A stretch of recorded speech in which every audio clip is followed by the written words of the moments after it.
Bueno, vamos a dar inicio a la segunda clase de Derecho Procesal Civil.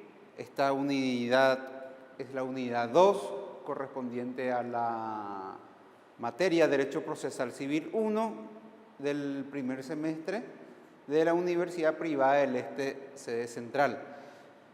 Quiero hablar en esta unidad de lo que son las instituciones de la jurisdicción y la competencia, dos instituciones muy importantes que hacen dentro del contenido de lo que es el derecho procesal. Antes que nada, quiero empezar tratando de explicar un poco lo que es la jurisdicción o tratando de decir qué es lo que es la jurisdicción. El término jurisdicción proviene de un término compuesto en latín, que es la jurisdictio, que significa decir el derecho. Técnicamente hablando, la jurisdicción es la potestad que tienen ciertos órganos del Estado para administrar justicia, para resolver los casos de carácter contencioso o para dictar una resolución y poner fin a un conflicto. Eso sería técnicamente lo que es la jurisdicción. Y esto es muy importante porque día a día el término jurisdicción se confunde con lo que es la competencia, que voy a explicar un poco más adelante y tratar de diferenciar y aprender qué es lo que técnicamente es la jurisdicción y qué es lo que técnicamente es la competencia. Por lo demás, repito, la jurisdicción consiste en esa potestad, en ese deber, en esa obligación que tiene un determinado órgano del Estado de resolver un caso de carácter contencioso.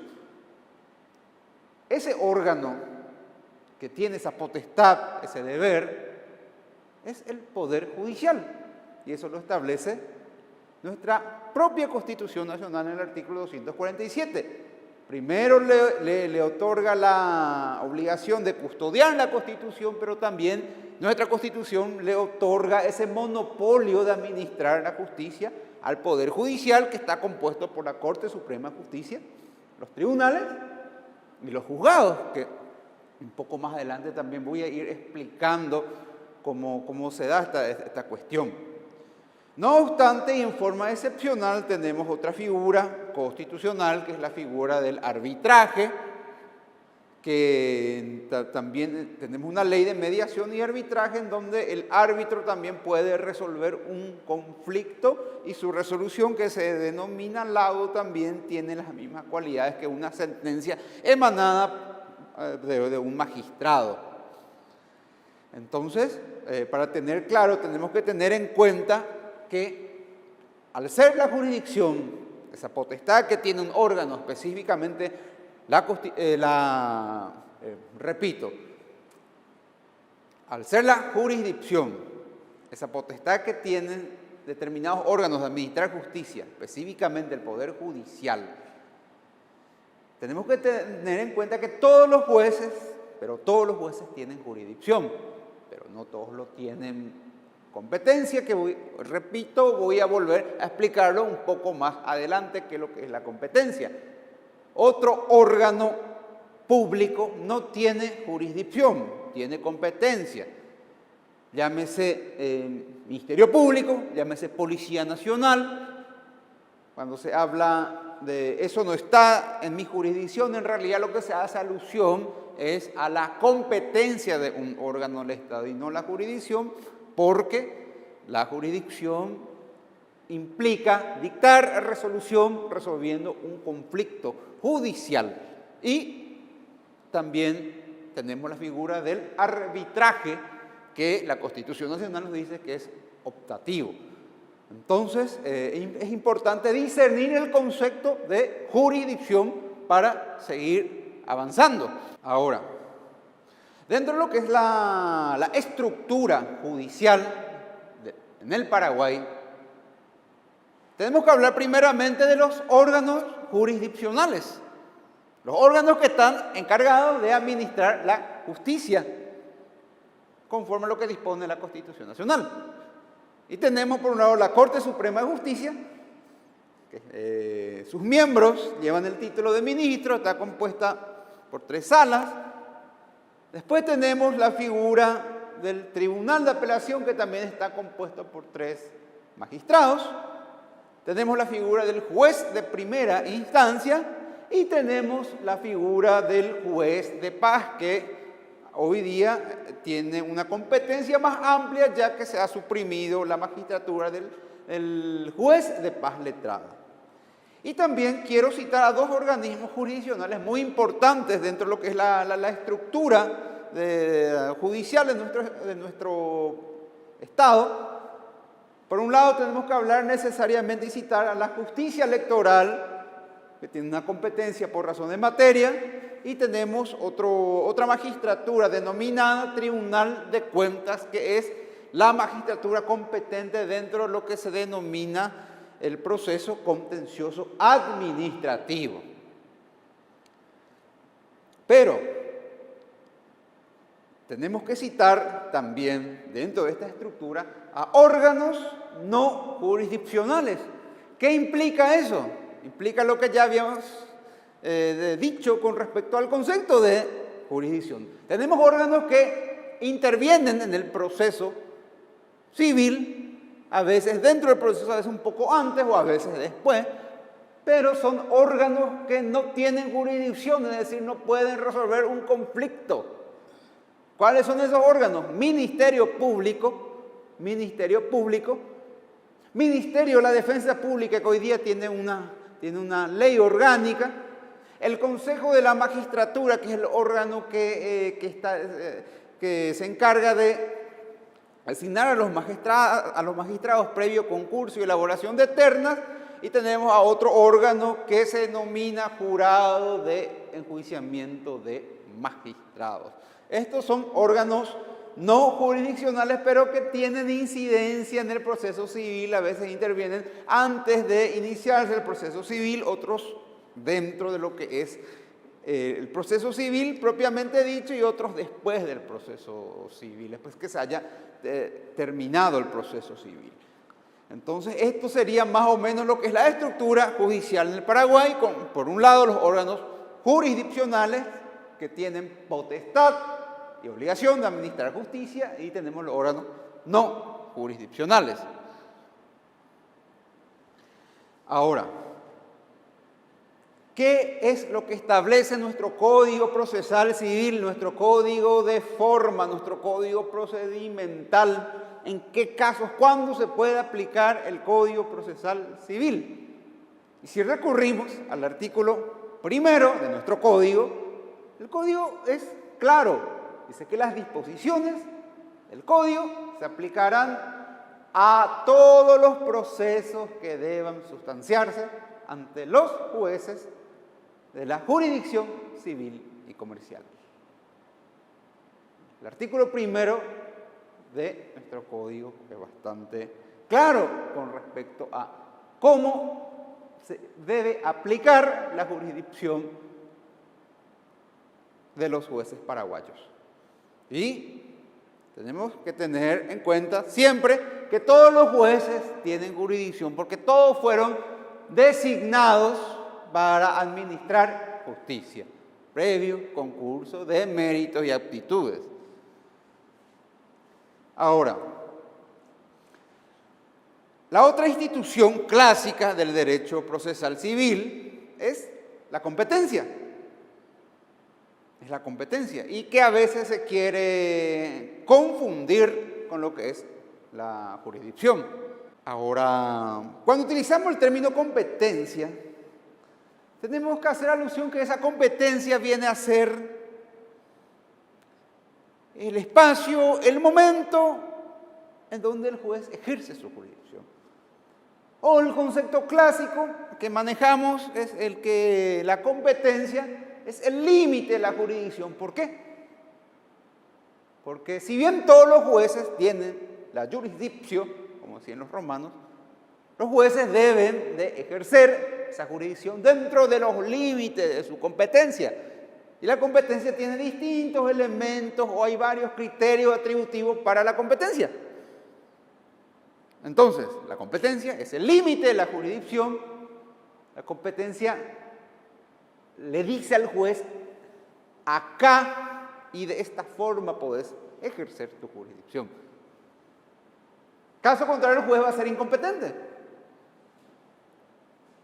Y tenemos que tener en cuenta de que nosotros, como abogados y los estudiantes de derecho, futuros abogados, pueden incidentar si un proceso se inicia, se da origen ante un juez incompetente. Para eso se estudia.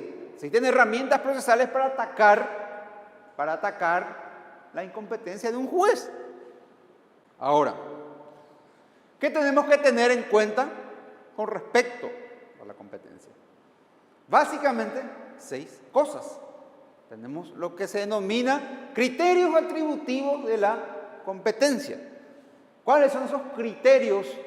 Otros autores los denominan elementos, otros autores los denominan clases de competencia. Primeramente, tenemos que tener en cuenta la materia.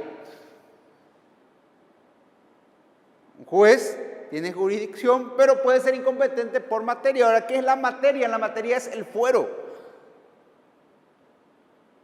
Fuero civil, fuero penal, laboral, niñez y adolescencia, electoral, contencioso administrativo, son materias o son fueros. La regla es que un juez de un fuero no puede entender una materia de otro fuero.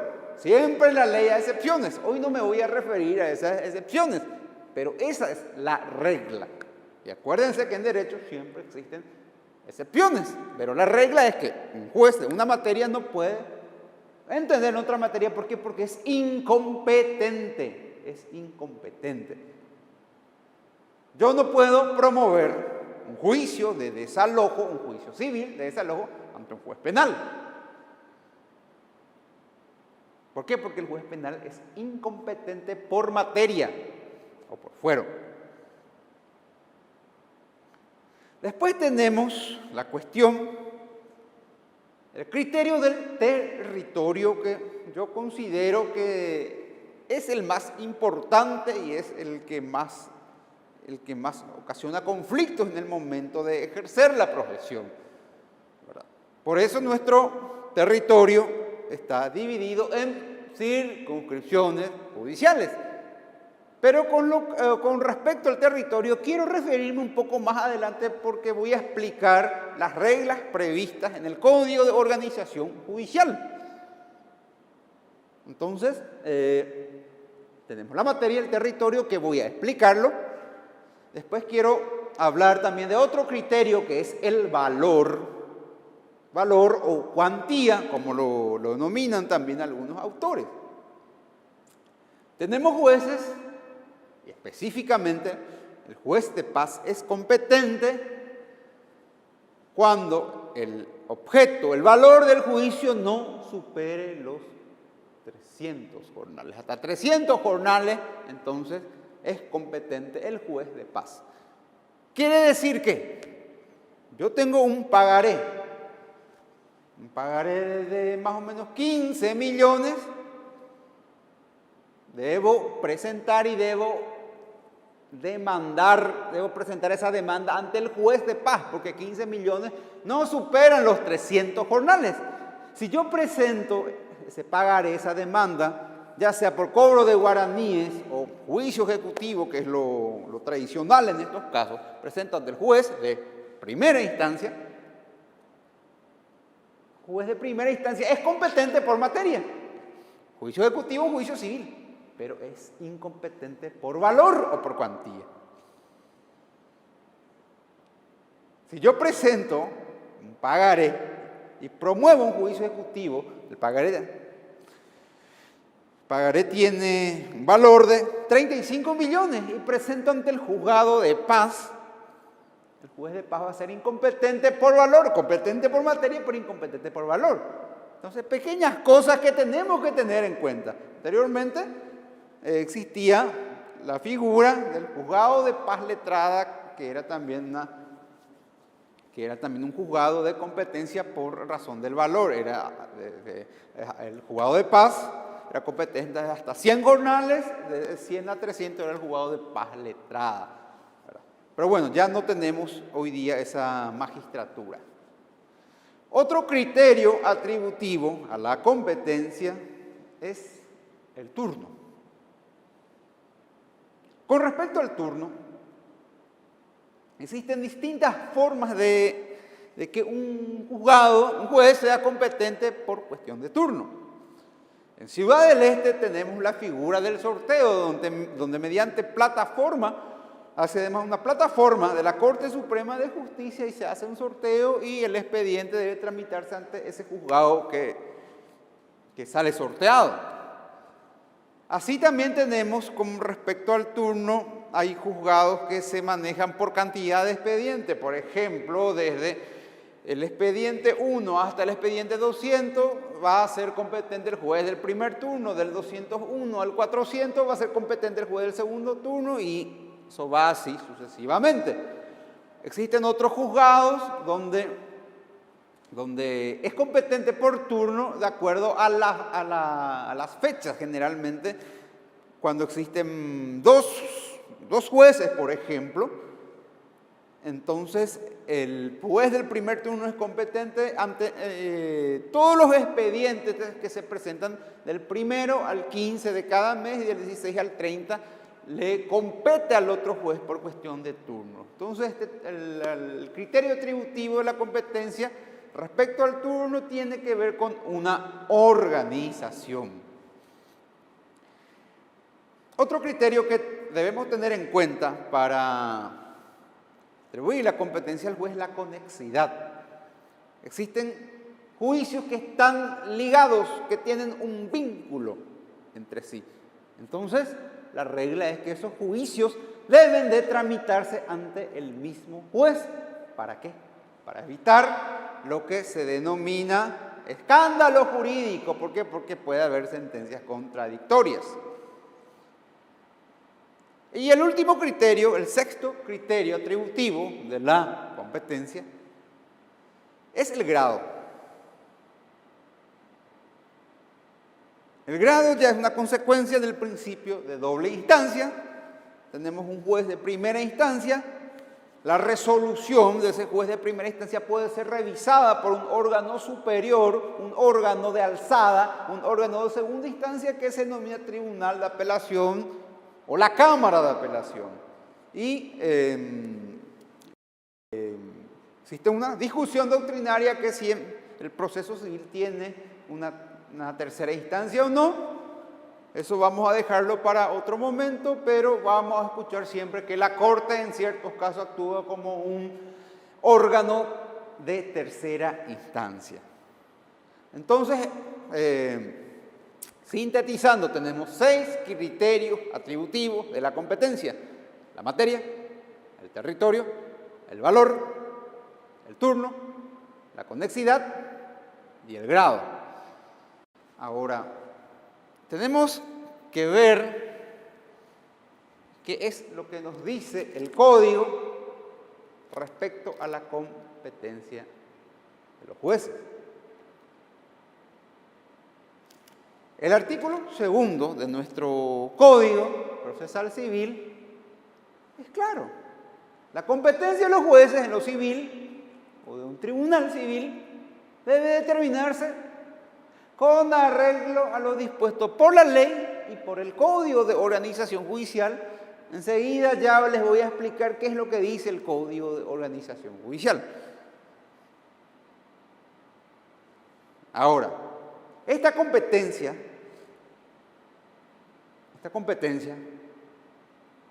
tiene un carácter que está dado por el propio Código en su artículo 3. Dice que esa competencia es improrrogable. Improrrogable. Esa es la regla. Ahora, como cada regla tiene su excepción, tenemos que tener en cuenta de que la improrrogabilidad de la competencia tiene también su excepción. ¿Cuál es esa excepción? La competencia territorial, que enseguida ya les voy a explicar. ¿Cómo se prorroga la competencia territorial? ¿Y el Código qué dice? Por acuerdo o conformidad de partes, dice. Ya les voy a explicar cómo funciona esa prórroga a la competencia territorial. Pero es lo que estipula el artículo 3 de nuestro código, por conformidad de partes, pero no a favor de jueces extranjeros. Ahora, ¿cómo lo que funciona la prórroga de la competencia? Vamos a tener presente la regla. La competencia improrrogable es el carácter de la competencia según el artículo 3. ¿Cuál es la excepción? La prórroga de la competencia territorial. Existen dos formas, por eso es relativo. Esto también lo establece el Código en su artículo 4. La prórroga de esa competencia territorial puede ser expresa o puede ser tácita. Vamos a hablar primero de la prórroga expresa de la competencia, de las partes. Dentro del mundo contractual impera un principio que se denomina principio de autonomía de la voluntad. Ello implica que las partes pueden reglar libremente sus derechos mediante contrato, toda vez que lo estipulado en ese contrato, no sea contrario a la ley, y en lo civil también, lo ilícito puede ser lo contrario a la moral y las buenas costumbres. Entonces, las partes pueden reglar libremente sus derechos y establecer antes de iniciarse un proceso que cuando celebramos un contrato no tenemos intención de a lo mejor demandar o de ser demandados.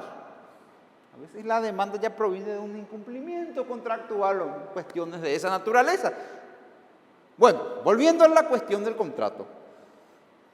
Cuando reglamos nuestros derechos mediante el acto jurídico, el contrato, podemos establecer que en caso de un conflicto sobre el cumplimiento de ese contrato, sobre la interpretación de ese contrato, el tribunal o los jueces competentes serán los jueces de tal localidad. Yo puedo celebrar un contrato, yo con domicilio en Franco puedo celebrar un contrato con Juan Pérez, que también tiene su domicilio en Franco, y decimos que en caso de conflicto tenemos que someternos a los tribunales, a los jueces y tribunales de la ciudad de Encarnación. Eso implica una prórroga expresa de la competencia. Y es una regla que enseguida vamos a ver que debe ser respetada según el Código de Organización Judicial. ¿Por qué? Porque prima el principio de autonomía de la voluntad. Por eso el Código Procesal Civil también lo reconoce. Esa es la prórroga expresa de la competencia. Ahora, ¿qué dijimos? La prórroga también puede ser tácita. La prórroga tácita ya se da dentro del proceso. ¿Por qué? Porque dentro del proceso tenemos que hablar necesariamente de las dos partes, que son la parte actora, la parte demandante y la parte demandada. Ahora, ¿cómo se da la cuestión de la prórroga tácita? La parte actora, el demandante, persona que demanda, promueve una demanda X ante un juez incompetente. A veces a sabiendas y a veces no. El juez tiene la potestad de declararse incompetente si a su criterio él considera que no lo es. Pero vamos a suponer que no se declara incompetente. Entonces la parte actora ya está admitiendo tácitamente la competencia de ese juez incompetente. Él promovió la demanda ante un juez incompetente. Respecto al demandado, ¿cómo el demandado admite tácitamente la competencia?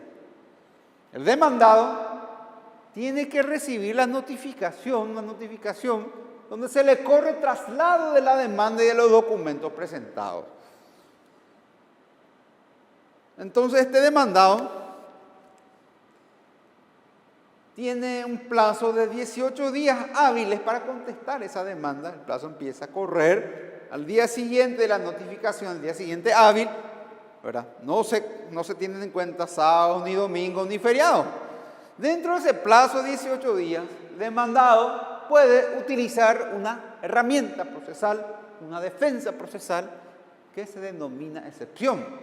Hay varias clases de excepción. La excepción es una defensa que tiene el demandado para oponerse al progreso de esa demanda. ¿Por qué? Porque la demanda es el ejercicio de la acción. La excepción se opone al progreso de la acción. Cuando nosotros accionamos, ¿o cómo accionamos? Por medio de una demanda. Entonces el demandado tiene la figura jurídica, la figura procesal, la herramienta procesal de la excepción como una defensa para oponerse. También puede contestar la demanda, pero ¿por qué estoy hablando de la excepción? Porque dentro de esa herramienta procesal, que tenemos distintas clases de excepciones, tenemos una excepción denominada excepción de incompetencia. Entonces, vía excepción de incompetencia, el demandado puede atacar la competencia del juez.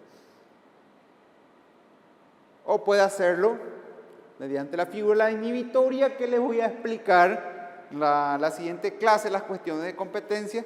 Pero volviendo al tema de la excepción, si el demandado contesta la demanda, no opone excepción, no ataca la competencia de ese juez incompetente, está admitiendo tácitamente.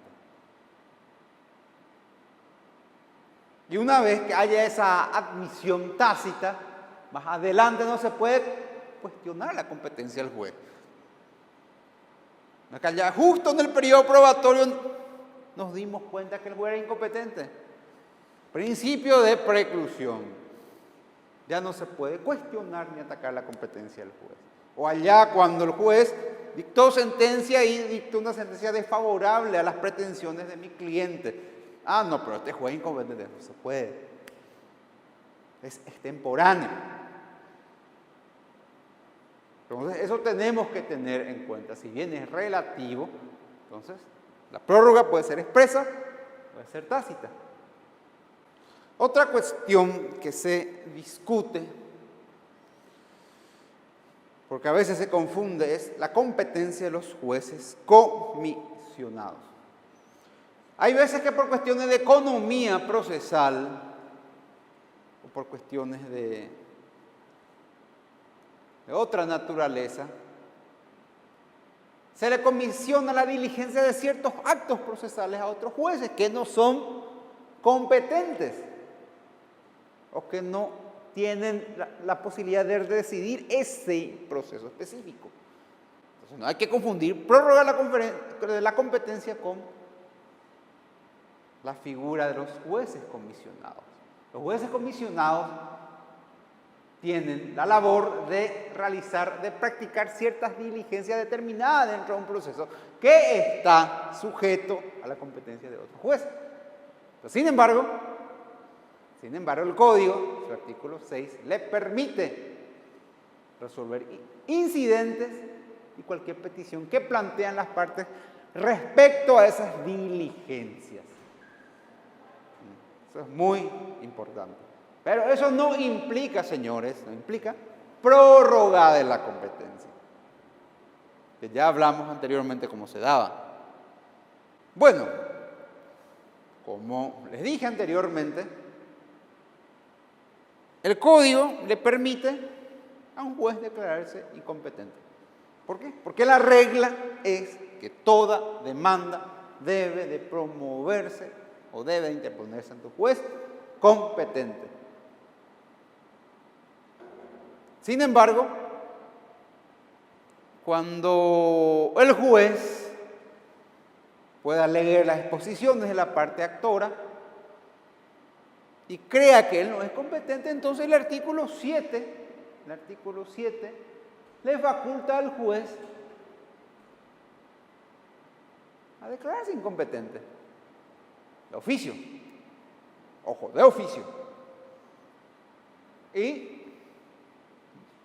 por ende, le dice al interesado para ocurrir ante el juez corresponda. Ahora, ojo con esto. Si bien un juez puede declararse incompetente, lo que no puede hacer el juez es declararse incompetente por razón de territorio. Él puede declararse incompetente por materia, por conexidad, por turno, por grado, pero no puede declararse incompetente por territorio. ¿Por qué? Porque la competencia territorial deben atacar las partes, por una vía que se llama inhibitoria o la declinatoria, que les voy a explicar en la próxima clase cómo funciona la vía de la inhibitoria y la declinatoria. La declinatoria es técnicamente vía excepción de incompetencia. Entonces el juez no puede declararse incompetente. No, yo no soy competente por territorio, eso no puede hacer el juez. Sí, teniendo en cuenta los otros criterios atributivos de la competencia. Es muy importante lo que dispone el artículo 7 del Código Procesal Civil. Ahora, quiero tocar con ustedes qué es lo que establece el Código de Organización Judicial, un código muy importante para nosotros los abogados. El Código de Organización Judicial establece reglas de la competencia territorial, que yo considero importantísimo porque es acá donde los abogados nos equivocamos con respecto a la competencia, la cuestión territorial. ¿Qué nos dice el Código? Sagrado, dos artículos del Código de Organización Judicial, artículo 16 y artículo 17.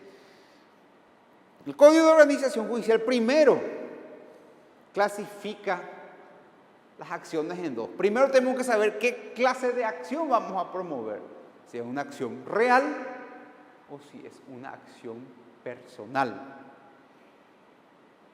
¿Cuándo vamos a promover una acción real? Derechos sobre la cosa, derechos reales. Acción reivindicatoria, confesoria, negatoria, etc. Y vamos a promover una acción personal, ¿cuándo? Cuando tenemos un derecho de crédito, existe una obligación, dar, hacer, no hacer. Bueno, vamos a lo que dice el código. Vamos a hablar primeramente de las acciones reales. Tenemos que diferenciar las acciones reales sobre inmuebles y sobre muebles. Primero vamos a hablar de los inmuebles. ¿Qué tenemos que tener en cuenta? ¿Y qué dice el código? Cuando la acción que yo voy a promover sea sobre un inmueble, va a ser competente el juez del lugar de su ubicación. Rex lege sitem, ¿verdad?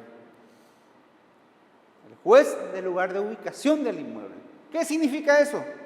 Yo quiero promover una reivindicación de inmueble. Mi domicilio en Franco, en Cunte de Juan Pérez, domicilio en Ciudad del Este. El inmueble está en Hernandarias. Tengo que promover esa acción reivindicatoria ante el juzgado de Hernandarias. No importa el domicilio de la parte actora del demandado. El código establece esa regla. Es fácil. Sin embargo, plantea el Código de Organización Judicial. Si el inmueble está ubicado en más de una circunscripción judicial, ¿quién va a ser el juez competente?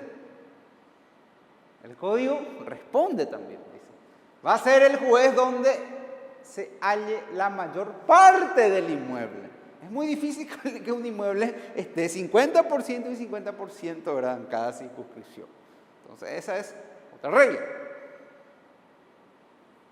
La tercera posibilidad que establece el código es qué ocurre si los inmuebles son varios y los inmuebles están distribuidos en distintas circunscripciones judiciales. Franco, Ciudad del Este, Hernandarias, Santa Rita. Entonces, la lógica nos lleva a decir de que tiene que ser el juez donde se halle el inmueble más grande, ¿verdad? Suelen responder eso los alumnos, que está bien, es lo que nos dice nuestro sentido común. Es bueno utilizar el sentido común. Sin embargo, el código establece cuál es la regla. Si los inmuebles son varios, los inmuebles están en distintas circunscripciones judiciales, va a ser competente el juez donde esté el inmueble de mayor valor. Ojo, mayor valor no tiene nada que ver con la extensión.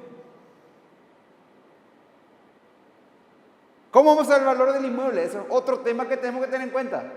Valor fiscal. El valor fiscal. No el valor comercial, el valor fiscal. ¿Por qué? Porque yo puedo tener un inmueble en una zona rural de a lo mejor, no sé, 10 hectáreas. Y tengo un inmueble de 1 hectárea en una zona urbana. Posiblemente ese inmueble que está en la zona urbana, por más pequeño que sea, va a tener un valor superior al inmueble rural que yo tengo. Entonces, es muy importante esa regla del código, el valor fiscal, que no tiene nada que ver con la extensión del inmueble. Entonces, tenemos que tener esas 3 reglas con respecto a la acción sobre bienes inmuebles. Ahora, si la acción se va a promover sobre bienes muebles, entonces el código también establece una regla. Pero primero dice, a elección del demandante, la parte actora. La parte actora tiene 2 opciones. Va a ser competente el juez del lugar donde se halle el mueble, el bien mueble, o va a ser competente el juez del domicilio del demandado. Son las 2 opciones que el código le da a la parte actora, al demandante. Es muy importante aplicar o elegir la segunda opción. ¿Por qué? Porque ¿qué es la primera opción? Competente el juez donde se halle el mueble. Cosa mueble. Hoy puede estar en Franco, mañana en Ciudad del Este, mañana estar en otra ciudad. Entonces, yo puedo promover mi demanda ante el juez de Franco y había sido la cosa mueble, ya está en Ciudad del Este, entonces es conveniente siempre promover la demanda ante el juez del domicilio del demandado. La segunda opción que el código le da a la parte actora. Bueno, después tenemos las acciones personales, las acciones crediticias. Tenemos que tener en cuenta también una regla. ¿Cuál es la regla cuando la acción es personal? Lugar convenido para el cumplimiento de la obligación. Esa es la regla. ¿Cuál es el problema? Que a veces no está expresamente previsto en el acto jurídico cuál es el lugar de cumplimiento de la obligación. Un pagaré no suele contener el lugar de cumplimiento de la obligación. La mayoría de los contratos privados no tienen lugar convenido para el cumplimiento de la obligación. Los contratos redactados por asesores jurídicos de las empresas sí ya suelen tener previsto el lugar convenido para el cumplimiento de la obligación.